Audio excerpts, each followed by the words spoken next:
क्या आप भी मोमोज़ के शौकीन हैं और बिल्कुल हेल्दी खाना चाहते हैं, यानी मैदा तो बिल्कुल नहीं खाना चाहते हैं? तो हमारे घर पे ही कुछ चीज़ें ऐसी होती हैं, यानी कि जो मैदे की जगह पे हम उस आटे का इस्तेमाल करके मोमोज़ बना सकते हैं। तो चलिए हम ना क्या करते हैं कि मैदे का इस्तेमाल नहीं करेंगे, दूसरे चीज़ से मोमोज़ को बनाएँगे।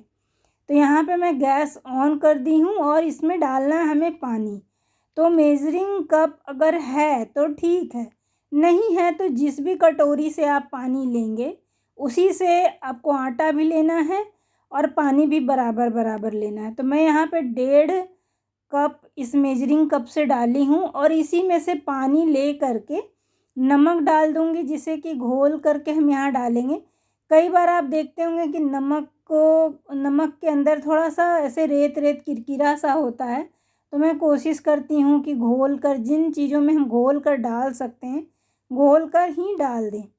तो यहाँ पे अब पानी को हमें उबलने देना है, तो जो भी था हमारे पास नमक वाला पानी वो पहले डाल करके हम इनको उबलने दिए। और ये है चावल का आटा, जिसे कि हम यहाँ पर डाल देंगे और गैस का फ्लेम तेज़ ही रहेगा अभी। और इनको बराबर तरीके से आप घुमाइए। जैसे ही थोड़ा घुमा लीजिएगा तो गैस बंद कर दीजिएगा, क्योंकि इतना गरम आटा कोई भी गूँध नहीं सकता है, आप भी नहीं गूँध सकते। तो ढक देना है थोड़े टाइम के लिए हमें अच्छे से मिलाकर। अब ये आ गया हमारा चॉप बॉक्स, जिसमें कि हमें हर चीज़ों को फटाफट चॉप कर लेना है, यानी कि इससे बहुत बढ़िया से चॉप हो जाता है। मतलब एक जादू हो जाती है, जैसे ही आप इसमें लहसुन डालते हैं, 2-4 बार रस्सियाँ घुमाई नहीं कि देख लीजिए कितना बढ़िया चॉप हो गया। तो सबसे पहले हम लहसुन को हटा देंगे, इसमें डाल देंगे हम हरी मिर्ची। मिर्ची जो है आप अपने स्वाद के अनुसार डालिएगा, कुछ मिर्ची बहुत तीखा होता है, तो उसी हिसाब से हमें डालना है।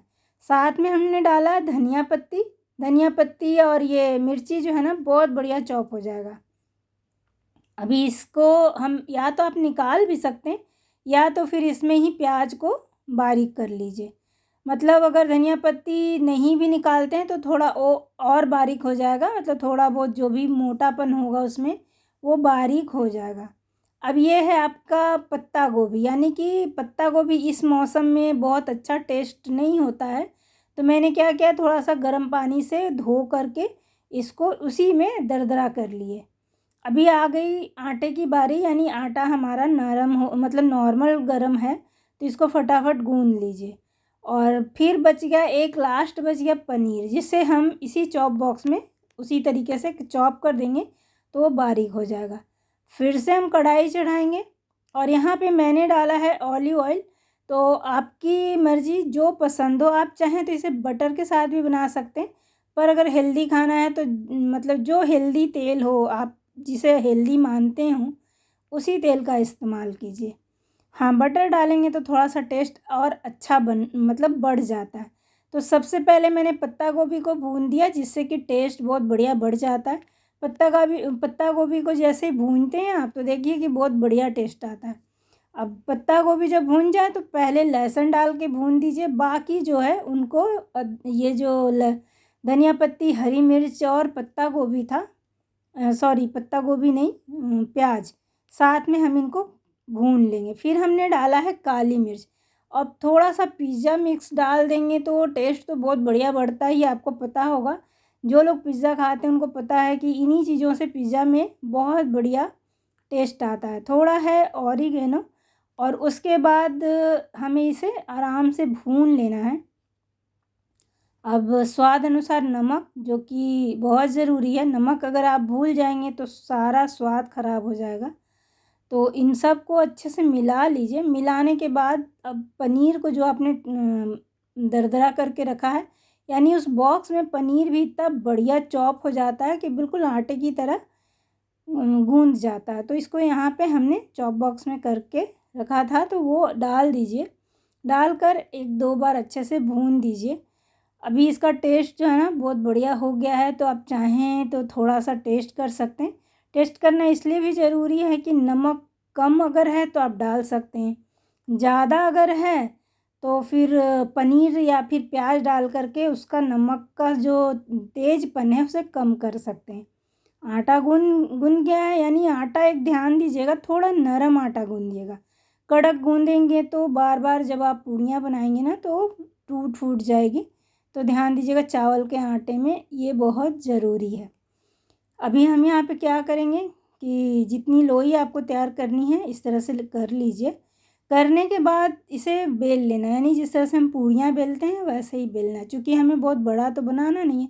मैं कितनी बार अपने चैनल पे चावल की रोटी, रवे की रोटी, तो इन सबको इसी तरीके से गर्म पानी में ही किया जाता है, जिससे कि बहुत बढ़िया पतला और एकदम नॉर्मल रोटी, नरम रोटी बनती है। तो अब आ गई बारी इसकी फिलिंग की। तो यहाँ पे भर लीजिए। भरने के बाद जिस तरह से हम गुजिया बनाते हैं आप सेम उसी तरीके से भी इसे बना सकते हैं। तो थोड़ा सा यहाँ पे पानी लेना है आपको, जिससे कि ये बहुत अच्छे से चिपक जाएगा। आप चाहें तो इसमें थोड़ा सा चावल का आटा डाल करके भी इसे इस तरह से मिला सकते हैं, जिससे कि वो बढ़िया से चिपक जाता है और फिर ये खुलता नहीं है। यानी जिस तरह से जब ये स्टीम होगा तो और बढ़िया पकड़ लेता है। दूसरा तरीका है कि इसे बिल्कुल इसी तरीके से आप दबा सकते हैं। दबाने के बाद यानी भर करके दबा दीजिए। तो इस तरीके से आप देख सकते हैं कि मैं यहाँ पे भर दूँगी और भरने के बाद दबा दूँगी और पानी लगा करके दबा देना है। तो पानी लगाना बहुत ज़रूरी है, ध्यान दीजिएगा। इससे क्या, जैसे से वो स्टीम करते हैं ना आप, तो बढ़िया पकड़ लेता है। अब इसके थोड़े ऊपर ऊपर भी पानी लगाना है आपको, साइड साइड से।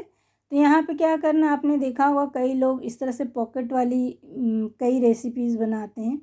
तो ये आपका लिफाफा बोल सकते हैं या पॉकेट बोल सकते हैं। तो एक तरीका वो भी हो गया। एक जो सबसे अच्छा वाला तरीका है, ये सिंपल भी है, लेकिन बस ये ध्यान रखना आपको कि आटा जो है ना आपका कड़क नहीं होना चाहिए, तभी ये वाला बनेगा। ये साइड साइड से दबाना है, यानी काटने के बाद दबा दीजिए। फिर इस तरीके से पकड़ के आप यहाँ पे थोड़ा सा जो कॉर्नर है वहाँ दबाइए और इसमें पनीर का जो मसाला है उसे भर दीजिए। भर के ऊपर साइड में भी पानी लगा के बंद करना है। तो जो गलती मैंने किया है कि ज़बरदस्ती ऊपर से आप भरने की कोशिश मत कीजिएगा। जितना जगह रहेगा उतना ही भरिएगा, नहीं तो बाद में निकालना पड़ेगा। तो इस तरीके से भर के और साइड साइड से हम पानी लगा देंगे और अच्छे से 3 यानी 2 साइड से, एक साइड से तो खुद ऑलरेडी बंद हो गया, 2 साइड से हम इसे बंद कर लेंगे। डिज़ाइन थोड़ा सा निकालने के लिए ये फोक की मदद से आप ये निकाल सकते हैं। अब यहाँ पे मैं तो इडली स्टैंड में ही कर रही हूँ। अगर आपके पास मोमोज़ बनाने के लिए स्टीमर है तो उसमें भी आप कर सकते हैं। और ये स्टीमर में मैंने क्या किया कि तेल लगा दिया, इसके प्लेट्स में तेल लगा हुआ है और ये पानी बॉयल हो रहा है। नीचे से मैंने एक जाली रखी है, बस इसको रख करके ऊपर से जो थाली है उसके ऊपर एक कपड़ा ज़रूर बांध दीजिएगा, नहीं तो जो पानी थाली में आएगा वो टपक टपक के आपका सारा मोमोज़ ख़राब कर देगा। अब यहाँ पे देख रहे हैं मोमोज़ पूरी तरह से तैयार हो गया। तो इसको आप अब जैसे आपकी मर्ज़ी सर्व कर लीजिए। और मेयोनीज़ खाना चाहें, अगर हेल्दी खाना चाह रहे हैं तो मेयोनीज़ की जगह धनिया की चटनी, पुदीने की चटनी कुछ भी इस्तेमाल कर सकते हैं। पर मोमोज़ का मतलब तो मेयोनीज़ ही लोग खाते हैं, तो मेयोनीज़ में खाइए या फिर आप इसे बदल करके चटनी के रूप में या फिर कोई सॉस के साथ भी खा सकते हैं। तो ये लीजिए पूरा पूरा आपका मोमोज़ तैयार हो गया, वो भी चावल के आटे का। अब हम यहाँ पे एक पन दो काज करेंगे।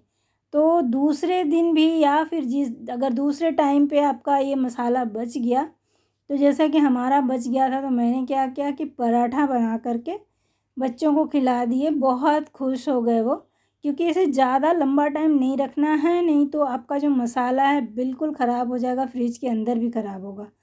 तो यहाँ भी आप कोई अगर फ्रेश चटनी बनाते हैं तो ठीक है, नहीं तो सॉस के साथ। तो ये है इमली चटनी। तो इस पाउच वाली चटनी के साथ ही अब मैं अभी सर्व कर दूँगी।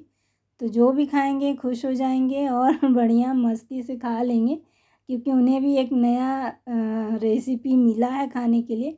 तो आप भी ट्राई कर सकते हैं, इसे घर पे बना सकते हैं। चावल के आटे के साथ में ही बना हुआ, चूँकि गेहूं के आटे में भी बना सकते हैं, पर जो चावल का आटा था उसके साथ ही मैंने बनाया, फिनिश कर दिया। और कोई भी चीज़ को बासी रख के नहीं खाना है। Bye bye.